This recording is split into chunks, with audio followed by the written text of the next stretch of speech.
Dr. David de Bruijn, welcome to Podcastu Bura and welcome to Mostar. Thank you for having me. It's great to be here. You are a lecturer at Auburn University in USA, originally from Netherlands, Hague.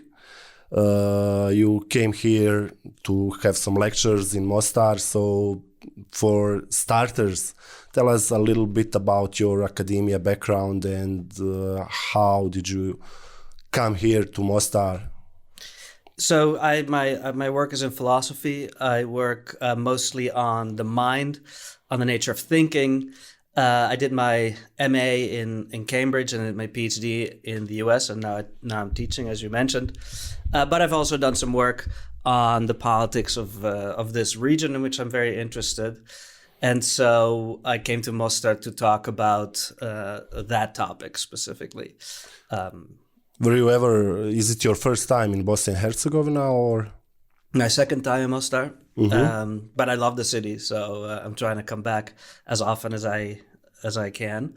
I've been to the region more broadly. I've been to Croatia lots of times, but yeah, I love the city. So we invited you in this podcast since you wrote more than few articles about Bosnia and Herzegovina.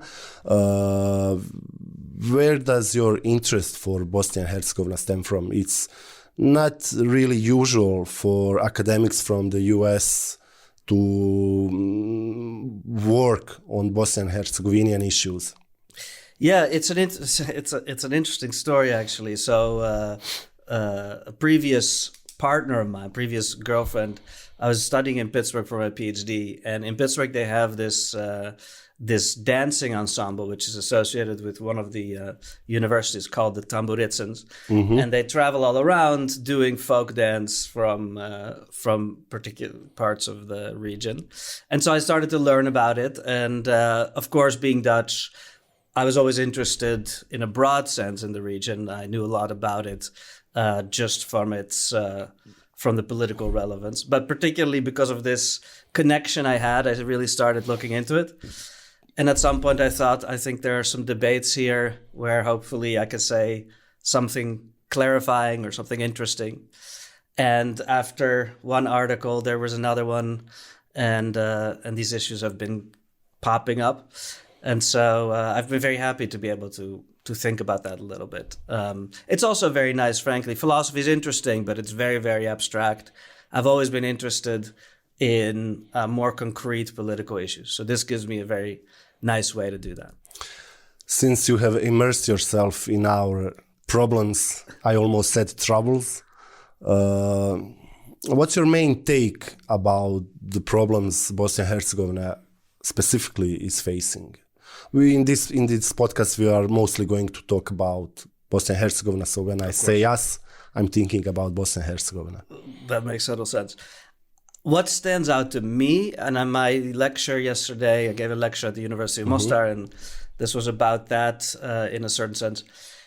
To be honest, what stands out to me are particularly the strengths of the region. I think there's a lot of potential in this country and in its people that are not currently fully either appreciated abroad or not perhaps fully developed the way they could be.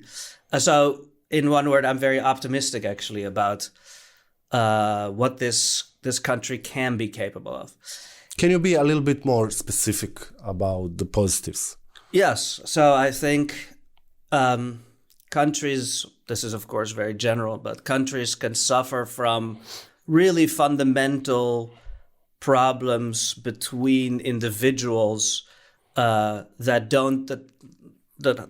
creates a structure in society that doesn't allow people to be constructive or productive, that don't have the cultural capital necessarily to participate in the modern world economy, that don't have governments that in any way allow people, or you can imagine authoritarian regimes that don't allow people to develop their own talents. And I think none of that is present here. I think it has the people of Bosnia and Herzegovina are extremely talented. And I could easily see, I always say this, in Croatia, there's actually a Dutch guy, Jan de Jong, who has created this program called Digital Nomads. And what he's trying to do is he's trying to attract Silicon Valley-like talent to this region. And I think I can only see great prospects for that, because what you have is you have people who work in tech who less and less have to be in their offices, who more and more are thinking of what's a good place to live, what place has a pleasant culture to live, what place has the right kind of environment that I want to be near. And so I can see that working. But if the question is, what's the central issue, what's the central difficulty, my sense is that unfortunately there's some dynamics between some of the main groups in the country that who are not aligned on, so to say, finding the most productive path for the country. And they were more concerned with fighting over internal battles of influence than orienting the country as a whole towards a better future. And I think that's unnecessary, and I think it's unfortunate. But those are the issues I write about, right? Those are the difficulties. Yeah, maybe the thing is not all political forces, let's say it like that, not all political forces in Bosnia and Herzegovina want Bosnia and Herzegovina to succeed in a way that you perceive success, or maybe that I perceive success. Maybe, and not maybe that those are facts. We have quite a few political forces that have other ideas with Bosnia and Herzegovina. For example, we have strong separatistic political movement in Republika Srpska. We also have strong political forces which would like Bosnia and Herzegovina to be as close as possible, let's say, with Turkey and with other Muslim countries. So maybe that could be the case. Yes, I think you're right, and I think that not entirely uniquely, but certain political movements orient themselves also on maintaining power and maintaining their self-interest. And if there's a certain narrative historically that has placed them in power in a certain way, there's an interest in maintaining that narrative, which can be quite negative, so that their own basis of influence isn't touched. I mean, maybe to get to the heart of how I see the situation, what I think is incredibly unfortunate and almost ironic is that if you look at the Dayton Accords, or you look at particularly the Washington Agreement before the Dayton Accords, it's clear that what the U.S. and its partners had envisaged dealing with the situation was to deal with the separatist problem by creating a much more constructive, positive outlook bloc. Okay, and so you would deal with the separatist problem in Republika Srpska by putting together Bosniaks, Croats, and Bosniaks, and together creating a constructive engine for the country. And what has ironically happened, it could have been predicted, I suppose, but what has ironically happened is that because, in my analysis, right, certain political groups in Sarajevo do not have control over what happens in Republika Srpska. They're just, what they decide is not implemented over there. They turn all of their attention to what the other group in this country, the Bosnian Croats, are doing, and they decide to fight within this, within the federation. So what should have been the productive bloc of the country that could take the country forward turned out to create an internal division within that bloc. And I think that's the big, I am always trying to argue, not with great success, that that internal division within the federation should be overcome. That cannot be the priority of Sarajevo cannot be anything to do with the group of Bosnian Croats and how they behave. The two together must put the country on a productive course forward, because the problem with Republika Srpska is big enough in itself. There's no need to create a further division. So that's really, in my ideal world, what the Washington Agreement had tried to bring about would really be realized. Yes, there is separatists, but on the other hand, you have two other groups who work together constructively. And as I said, not focusing on questions about the 90s, not focusing on renegotiating or rethinking this or that aspect of Dayton, but focus on attracting high-tech talent and building, I said, I think there's tremendous amounts of talents in this country. I don't see any reason why this couldn't be a really central area for technological development in Europe. What is clear that Bosnia and Herzegovina has wonderful climate, wonderful geography. People are actually peace-loving. Yeah. If you think about it, so we are post-war society. Even now, almost 30 years after the war, we are still in that phase. But the day war ended, there was no retaliation. I want you to picture this. So we are a small country, 3.5 million people today. Back then, maybe 4.5. Everybody knows everybody. So people who were waging war were neighbors. Yeah. So they knew who were they waging war, and people knew who killed this person or that person. But nobody after the war retaliates. So that tells us that people were ready for peace. So I'm making this big introduction for the next question, since you live and work in the US. So after the war, we had Dayton Peace Accords, which set basis for power sharing in the country. Then at the beginning of the 2000s, the US basically started tinkering all over the Dayton Peace Accords and made changes in the election law, in the constitution, and so on. So they set Bosniaks' attention on Croats.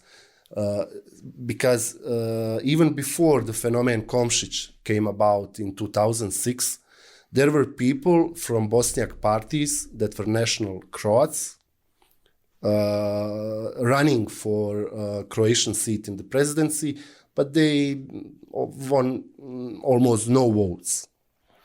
And then how Americans were tinkering with stuff in the constitution and in the election laws, suddenly we got phenomenon Komšić phenomena, as we call it here.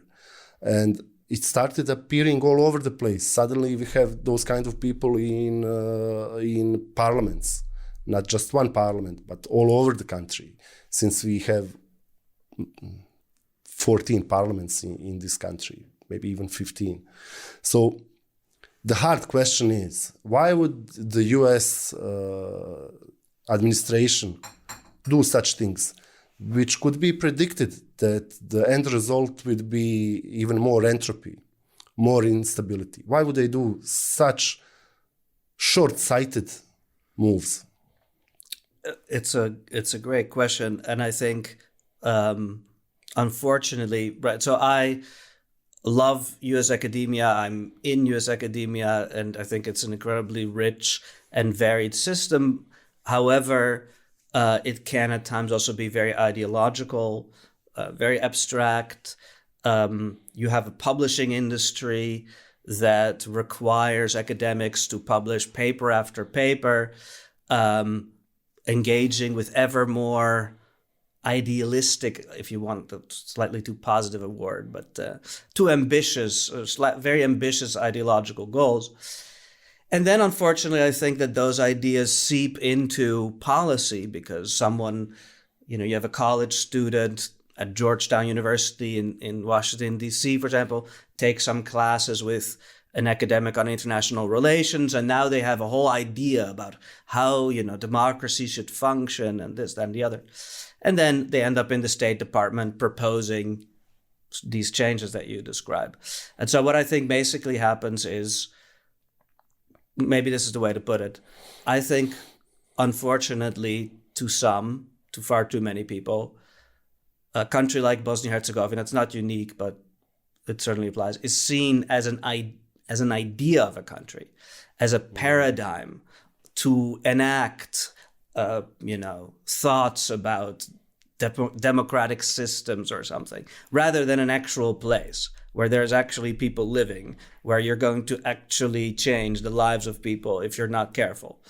And so they see something that from their own point of view is an imperfection in the democratic arrangements made in Dayton, and so they make it their life's mission to make it conform to their own ideology.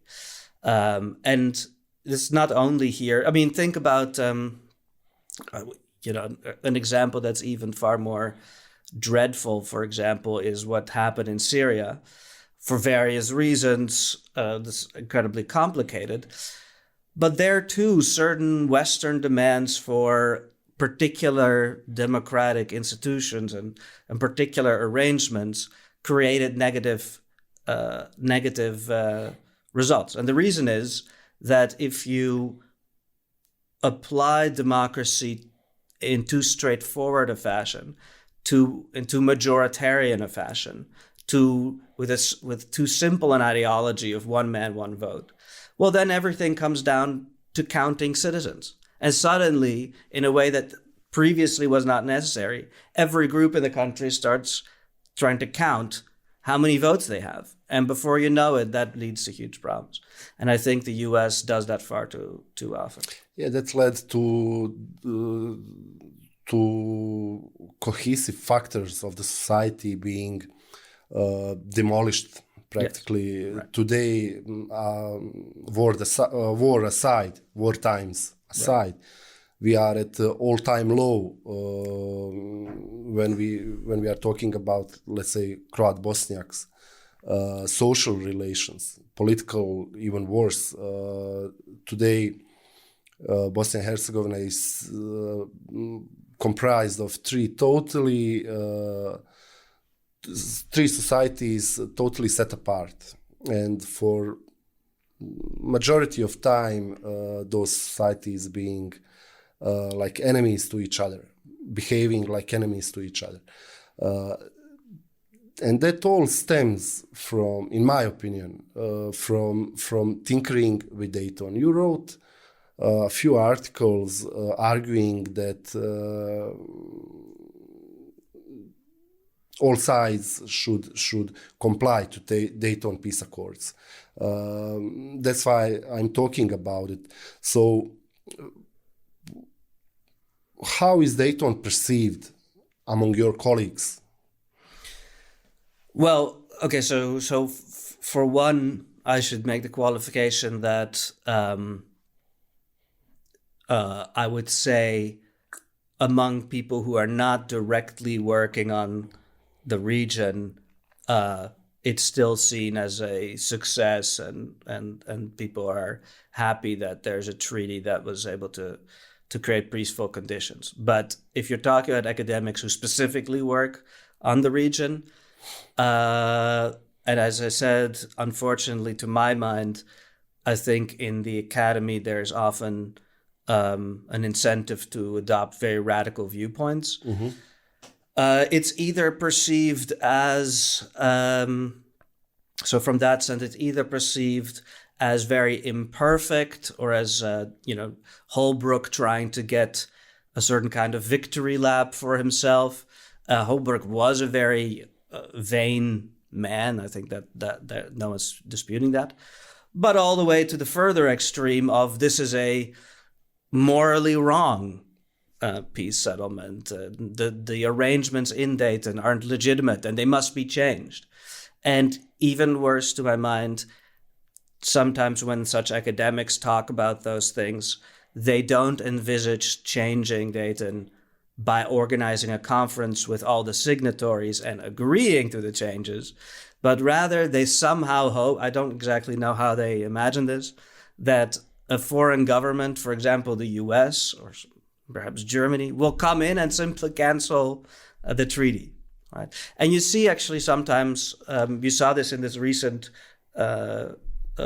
case of that the European Court for Human Rights dealt with, that it includes statements by judges, right, often quite idealistic, quite ideologically shaped, statements in there that I think are extremely irresponsible. So at one point, so the ruling or one of the judges was saying, okay, we need to change fundamental features of Dayton, for example, the constituent nations aspect. And then the judge explicitly addresses, well, won't that or might that not lead to conflict? And then the sentence with which I think it was a female judge, she follows that up is, well, giving everyone the vote is the best way to protect peace and stability. Oh, well, So, now when you said it. Yeah, well, in that case, we'll just do that.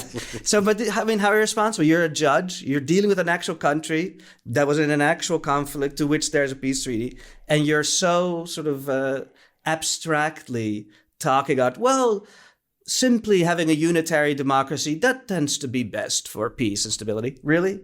Really? Yeah, you know this? That's one of the major problems, foreign administrations and foreign officials talking about Bosnia and Herzegovina, not considering one bit what the people living here want. Right. Okay, so maybe they have talked with one side out of three, and now they think all sides want that, not even bothering to understand the complexity of Bosnian and Herzegovinian society. Bosnia and Herzegovina maybe is a small country, but it's situated where it is situated in geopolitics that are like they are today. So that makes this country actually really important. And ignoring the wishes and needs of people living here, I think I don't know how to call it actually. Well, I think it's to me, apart from other things you can call it, primarily irresponsible. It's not to fully realize that you're talking about the lives, the mode of existence of actual groups of people in a country. It's to take it as an example, as an idea for how to implement democracy rather than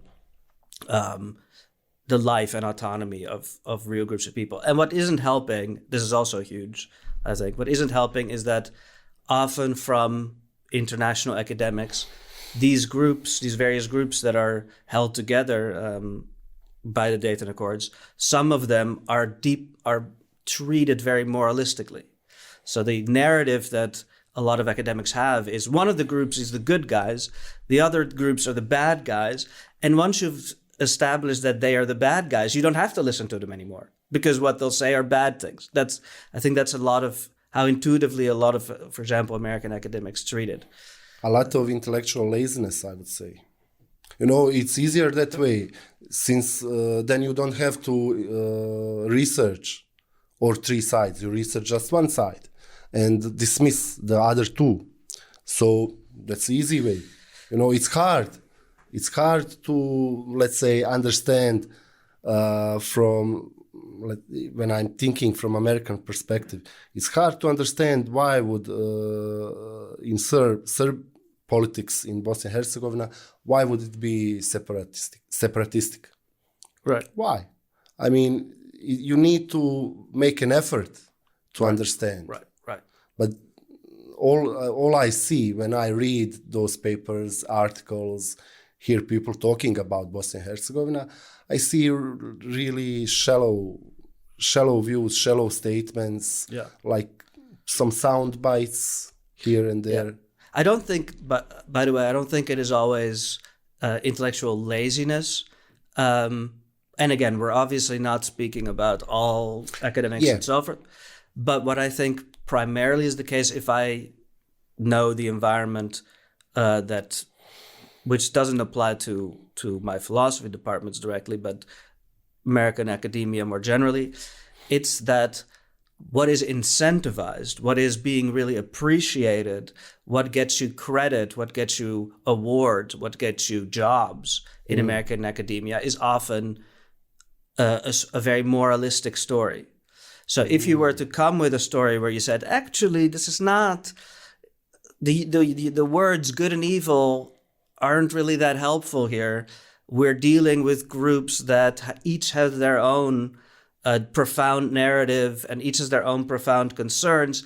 And I can't really tell you that there is one sort of straightforward ideological frame I can apply here in which one group are the oppressors and the others are the oppressed.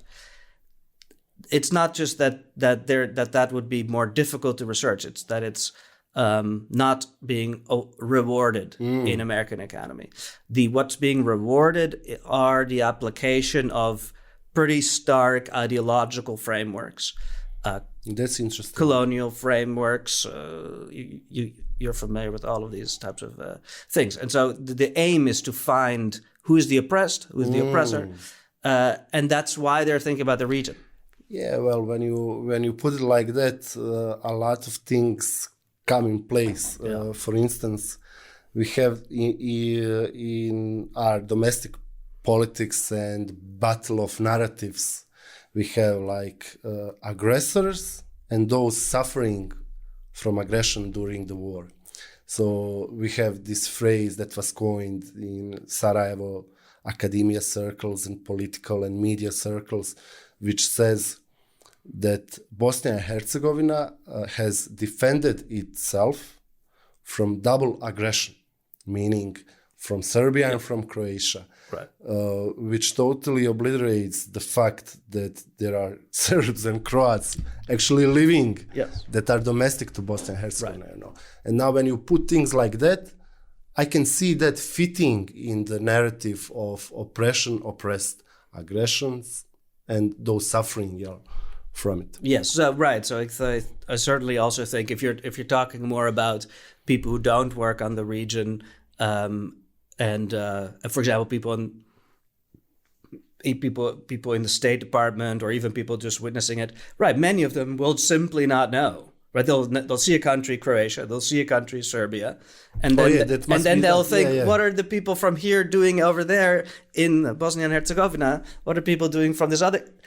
Not understanding that both Serbs and Croats are themselves populations proper to Bosnia and Herzegovina. Yeah, that's one of the things that I've noticed talking with people, especially from US, but from Europe too.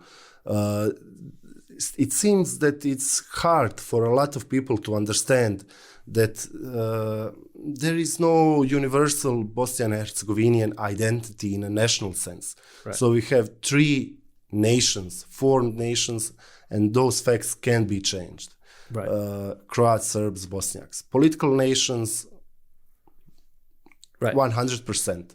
And then when we start conversating, I often hear the question, but you are all, let's say, Bosnian. Yeah. Why can't you just get along? I mean, what do you respond to that? I found myself a lot of times like blocked. Where do I even start? Yes. Well, I mean, one thing then, this is not, Bosnia and Herzegovina is not the only case where I see this arise, but it is something that that frequently, so to say, annoys me or disappoints me is elites in various Western countries find it very easy to demand things of countries that they feel, so to say, are suffering from problems that, according to themselves, these Western countries have already solved, without realizing that in their own cases, they're not good at these things and they have all kinds of problems that could easily show them how difficult it is to deal with these issues. So to give you some examples, right? I'm from Holland, you can go to Belgium, all right? And people, I was giving a talk in Leuven in Belgium, And people really, really care if you speak French or Dutch, depending on where you are. They created a whole separate French university because the people didn't want to go to the Dutch one.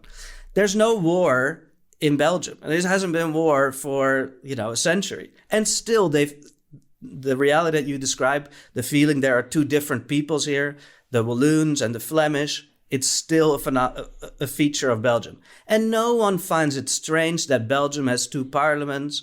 No one's trying to solve Belgium, right? There aren't any academics writing books about how Belgium's constitution must be removed. And everyone would find it really odd if some American would write a book saying that Belgium needs to change its constitution. If anything, a Belgian person should write it. But take Holland. I mean, I think Holland is a good example myself. I'm quite often very critical of Holland. The Dutch are a small country, of course, and it has allowed them in the last 58, since World War II, let's say, to sort of have a very clean and pleasant national image, right?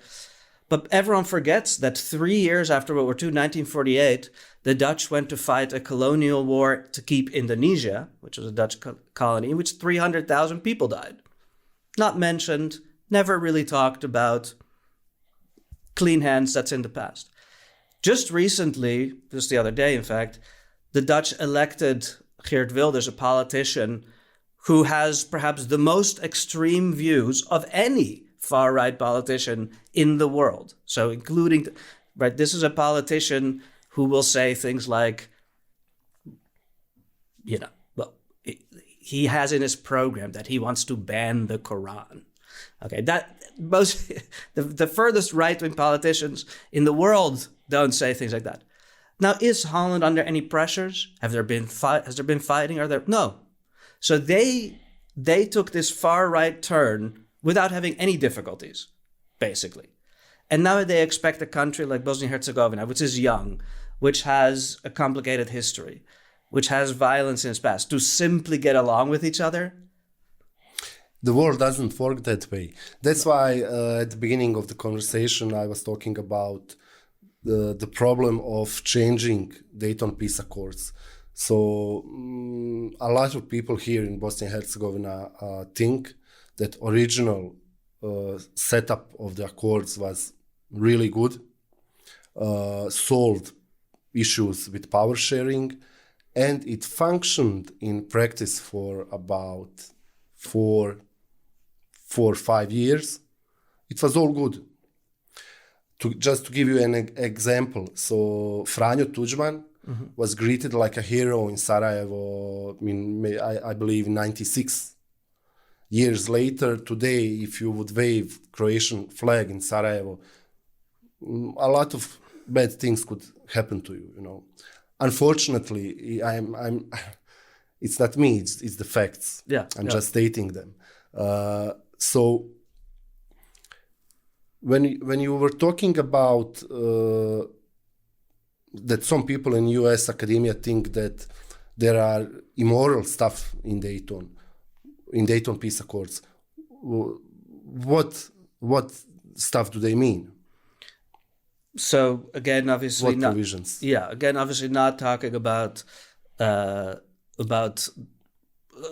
to say, the discipline as a whole or a large group. Of course. But the impression is that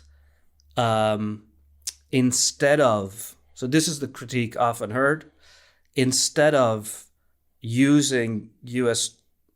Forces, using the U.S. Air Force, for example, to completely defeat all sides that weren't pro the Sarajevo Izetbegovic government, to instead have this kind of compromise, the U.S. made the mistake of not giving Bosnia and Herzegovina full and complete democracy, where that would mean simply put a unitary nation, no divisions, one man, one vote, so to say, whoever's the majority wins, and that's it. And so they then say, well, it's immoral that these that electoral processes in Bosnia and Herzegovina do not simply have a one man, one vote, that's it structure. To which I always point out, there are in fact very few democracies that do work that way. I just mentioned Belgium, but you don't even have to look at countries that have these kinds of deep divisions.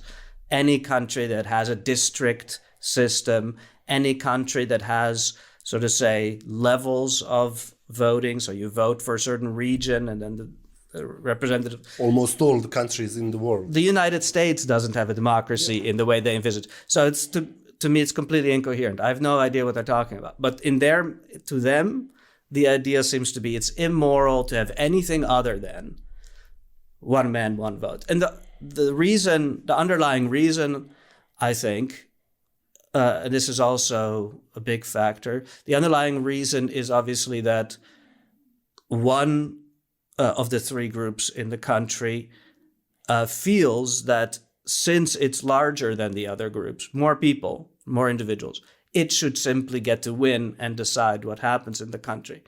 And since that group is also often perceived in simplistic, and not entirely wrongly, but obviously, but perceived in simplistic perceptions of the region as exclusively the victim of what happened in the 90s, and they were the victim in many respects. Western academics simply sort of side with that group and say they should get to run the country. I think that's what's roughly going on. Yeah, I can understand that. Let's talk a little bit more about perception of Bosnia and Herzegovina in the Western eyes. Not just US diplomats, but generally diplomats from the Western countries here will point out that the problem is one specific person. For instance, for a long time, Milorad Dodik, the leader of, I can say leader of Serbs. Now, today, he is president of Republika Srpska. He was the prime minister of the entity. He was member of presidency. He is the man who wins the elections. Yes. Okay. So for a long time, he is perceived as the main problem. And dealing with that problem is, if we get him away, problem will be solved. Yes. For a long time also... Sun will shine. Yeah. Also for a long time, the same thing was taught about leader of Croats, Dragan Čović, president of HDZ. Yeah. And they even, Pedi Ešdown even put him in jail. Yeah, right. You know that? I did not know that. It was 2006-07. I'm not sure about the year. It was pretty long time ago. But the effect of that was, of course, he was not found guilty of anything, and he grew even more stronger. The same thing happening with Dodik continuously. He's just becoming stronger and stronger and stronger. So instead of dealing with the systematic issues regarding the power sharing, they are focusing on individuals, thinking that if we get rid of them, the problem will be solved. And today, there is, as we speak, there is a lot of talk how American administration here, on one way or another, is going to put Milorad Dodik outside of the political realm. What do you think about that? I mean, let me preface what I'm going to say by saying that, by having the following qualification, I haven't looked at the detailed reasons they will give for doing that. But speaking more generally and abstractly as you do, I do think it typifies a certain way in which international diplomats approach the situation in Bosnia and Herzegovina and the way Dayton is treated. I think you have to understand, this is also not unique to this country. These international organizations need a right to exist. There's people working there, right? There's people working at desks, in the foreign in the foreign policy department in Holland, in Belgium, in Germany. They need to write memos. They need to keep themselves in existence. And what can they then do? This is their job. They need to do something with this country, right? Well, they can hardly change the minds of everyone living in Republika Srpska. That's not going to happen.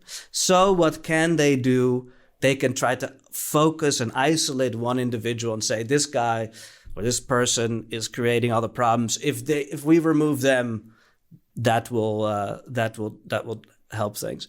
I think as I think you agree, it's completely naive. In fact, right? So the thing that most guarantees, I think, that there will not be a change of course in any one of these political groups is if you put their leader in jail or remove them from the elections. Because what is the next leader supposed to do? Say, oh yes, well great, now I'm going to take a completely new course. No, of course they can't, because they'll be immediately seen as some type of traitor who's basically... Yeah, you're not winning elections like that. Yes, that does not work. And you're not winning elections because it's clear what people want in Bosnia and Herzegovina. So if you look at elections from the 1990 up until today, people always want the same thing. 3 nations want an autonomy on themselves. So Serbs want their own autonomy. They want to decide upon themselves. No questions asked, no interference from anybody else. Croats also want that. Bosniaks also want that, but on a larger territory, Right. Yeah, so Republika Srpska is fixed territory. Right. Okay.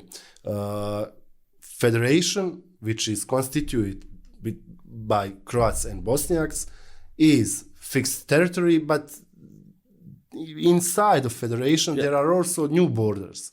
So actually I wrote quite a few articles about it. In my opinion, the main problem arises from the fact that Bosniaks, political elites and academia also, they cannot accept the fact that ownership on Bosnia and Herzegovina is 1 to 3. So, or you are going to have 1/3 of ownership of all of the country, or you will have 100% ownership on 1/3 of the country. Mm-hmm. Yeah. So they Serbs and Croats can't accept that Bosniaks have 100% control over the 100% of the territory, and Bosniaks can't accept dividing the power on 3 equal parts. So I think there is the root of the problem. Yes, and I think this is what I tried to do in my lecture yesterday. I think that's right, and I also think that the root of the problem, and this is also aided by this international focus on these particular figures and issues, and this sort of piecemeal intervention constantly, right? That central difficulty, I don't think it's possible unless you get everyone together in a big conference and you somehow manage to find ways to agree. It's not possible to solve that issue directly, head on. And I don't know why that keeps being the discourse and the focus. What it would be much better to do, I think, is to perhaps with international aid, start much smaller and much more local. So, for example, like we talked about, I think Bosnia and Herzegovina would be a tremendous territory for high-tech industry. Start there. That has nothing to do with anything. Yeah.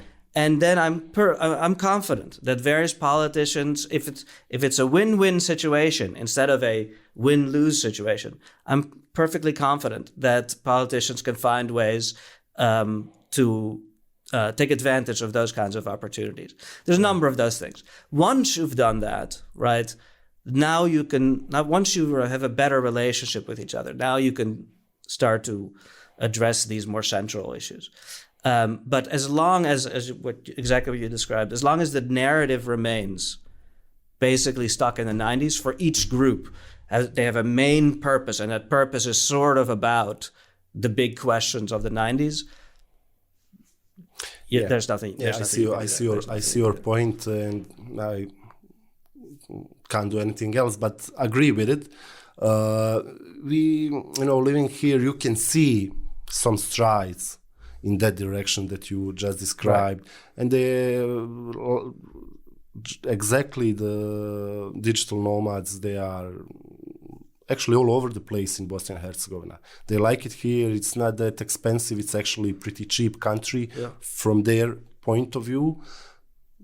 It's peaceful, no street crime, fairly clean environment, So not one reason, people are friendly, not one reason not to come here.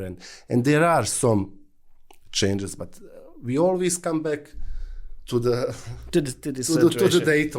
Dayton peace agreement. Things were working.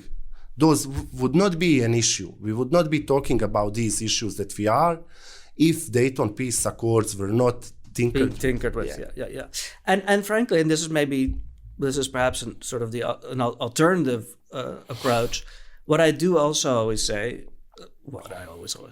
when I'm having debates, I don't always say this, but when I'm having debates with people is, look, right, if you do from certain groups in the country, from certain academic experts, right, that you speak to, if you do from them get the sense that they're unhappy with, for example, the principle of constituent nations in the Dayton Accords, or this, in general, this sort of three-part distribution of power, right? If there is dissatisfaction with Dayton, then they must explicitly call a conference of sorts, or call at least a group of think tanks where we explicitly discuss with all parties, if there's anything that they can agree on that could improve the situation, right? So in other words, what's now the case, it seems to me, is that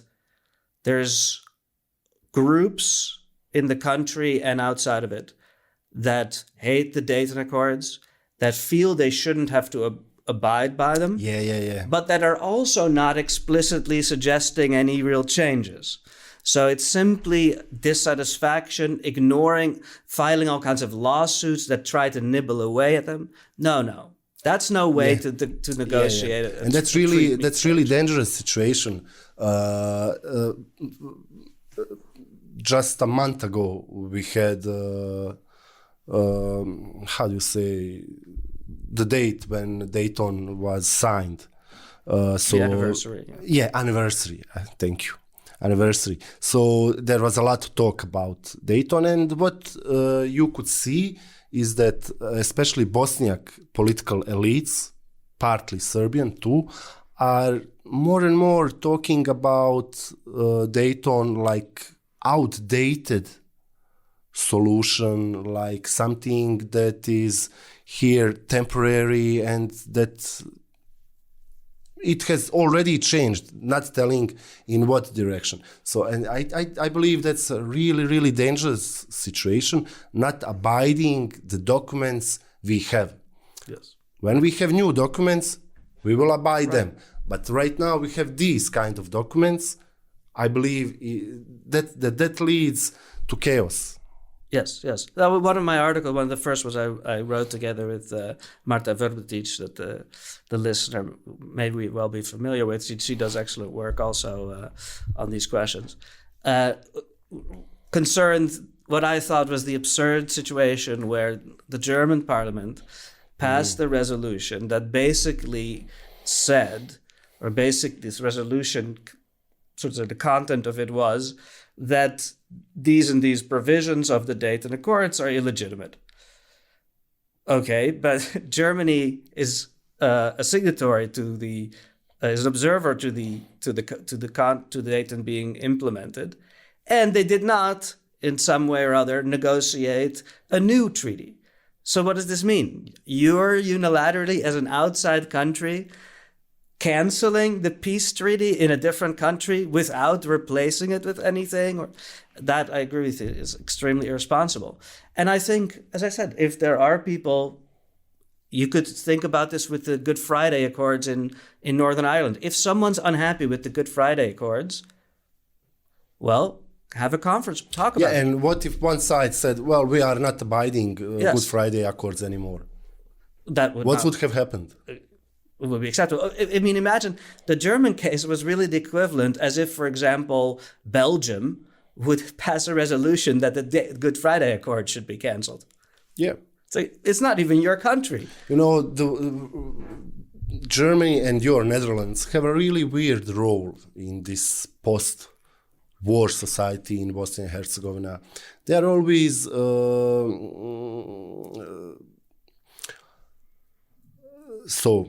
let me put it this way.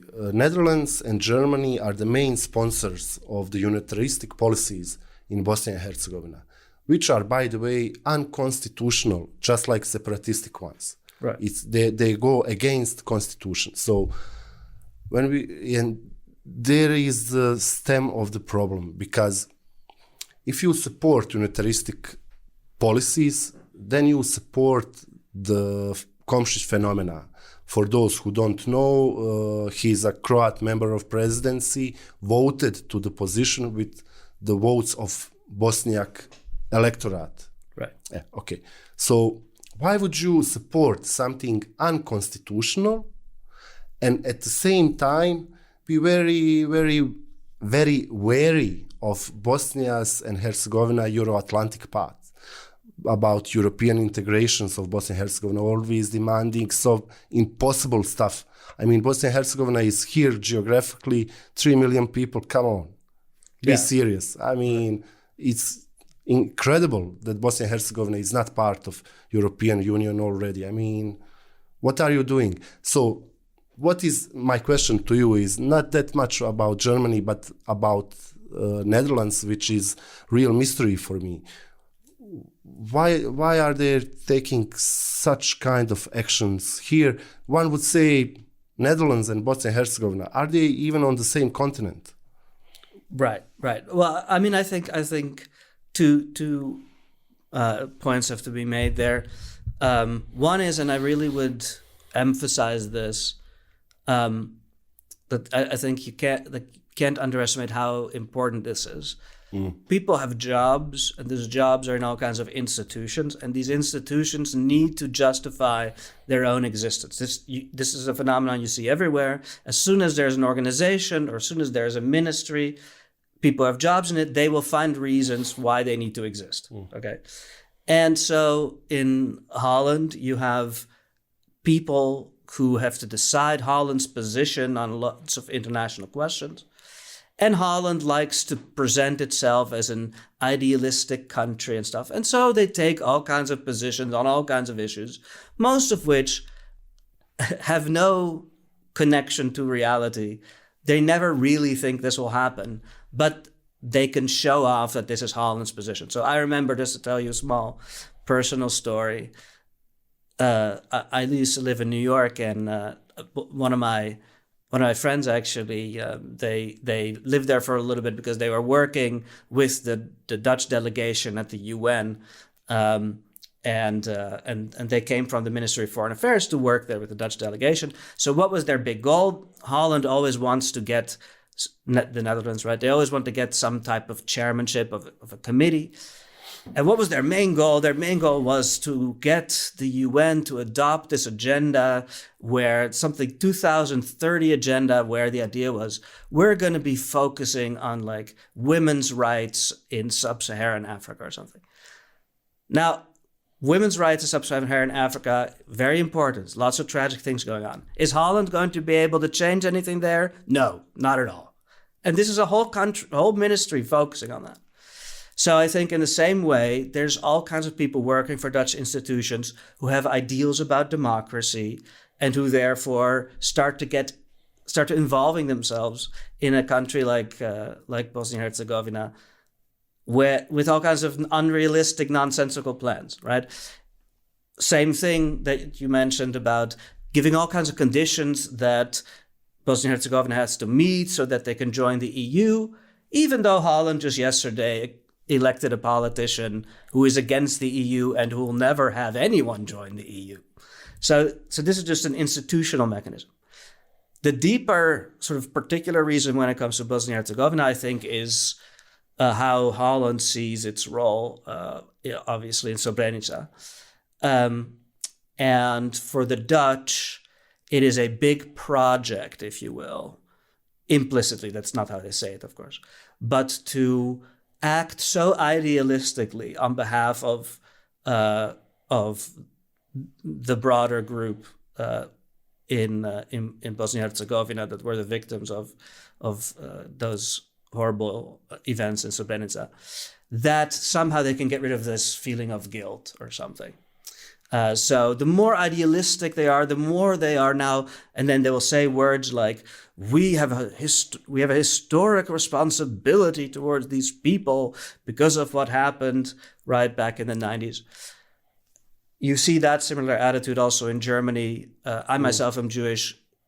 They will, almost anytime I meet someone German, they'll start saying these things to me. They'll be like, we feel it. It's like, oh, I'm good. Don't feel. Yeah. Don't feel anymore. You don't have to execute. Yeah. And I think that's what we see happen. And of course, I mean, I think the tragedy or the cynicism is, it's unfortunately, to my mind, also somewhat typically Dutch, is there was a moment to enact a responsibility towards that population.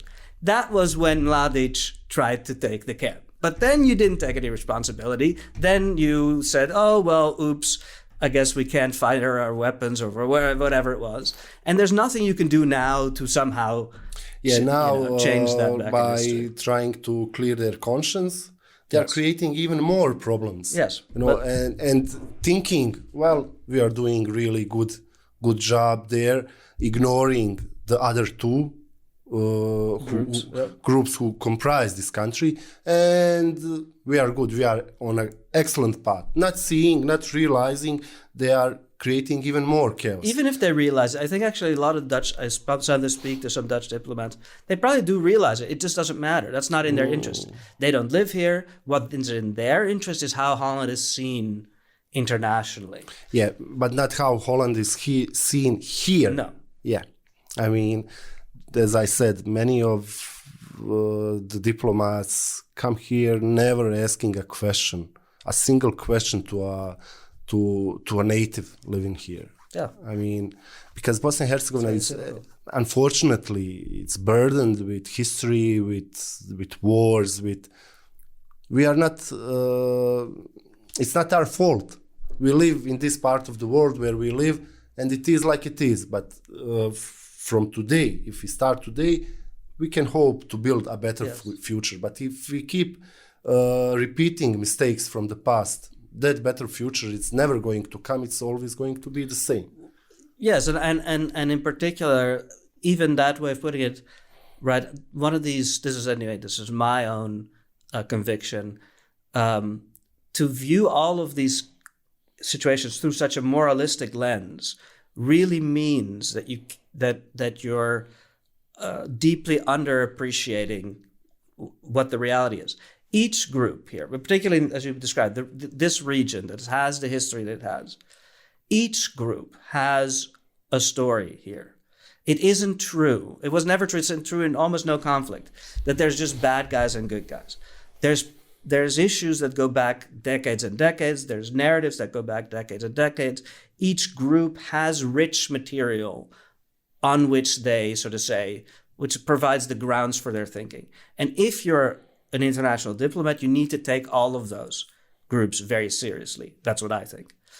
And I think, unfortunately, as we talked about, that isn't what these diplomats are doing. And the reason, as I said, is they don't really, that's not their aim here.